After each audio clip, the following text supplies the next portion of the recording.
I think by playing the Yankees and who their names are, I think, and what they stand for, I think that's enough right there to motivate them.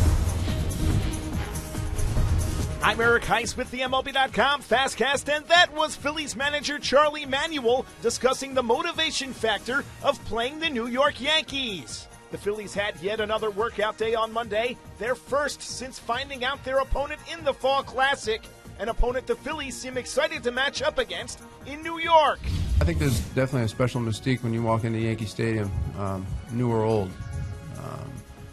It's the cathedral of baseball. It's where everybody wanted to play as a kid. It's Yankee Stadium. So as far as that goes, there might be something to that. I mean, a little bit of motivation, something like that. But I mean, all in all, it doesn't matter who we play or where we play. I think everybody knows that we got a job to do, and we know how to do it. First pitch in Game 1 of the Fall Classic is scheduled for 7:57 Eastern Time on Wednesday, with CC Sabathia taking the hill versus Cliff Lee. In other big league news, the Cleveland Indians introduced their new manager on Monday, announcing a 3-year deal with former national skipper Manny Acta. This is a perfect place for me. That's why I'm here.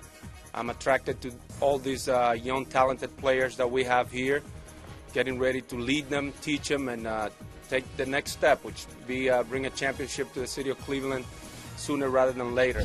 Speaking of managers, the St. Louis Cardinals announced that Tony La Russa will be back for another season. In his 14 seasons as the club's manager, the Cards have made the playoffs 8 times, including last season as the NL Central champions. I got to thinking, it's a great place to manage, and the guy that comes in next is really going to be lucky. And I thought, well, selfishly, the heck with him. I'm going to take it.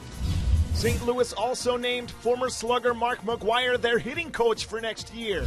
And finally, the Padres introduced their new senior vice president and GM Jed Hoyer on Monday. The 35-year-old Hoyer was the Red Sox assistant GM and now takes over for Kevin Towers, who held the position for 14 seasons. Left a great situation in Boston, and there's not many places that I would have really considered. But once I heard what they had in store, and like I said, their commitment to winning here, I couldn't wait to be part of it, and I'm glad you made the choice. For more on these stories and for everything up to date on the upcoming World Series, stay locked to MLB.com, where baseball is always on.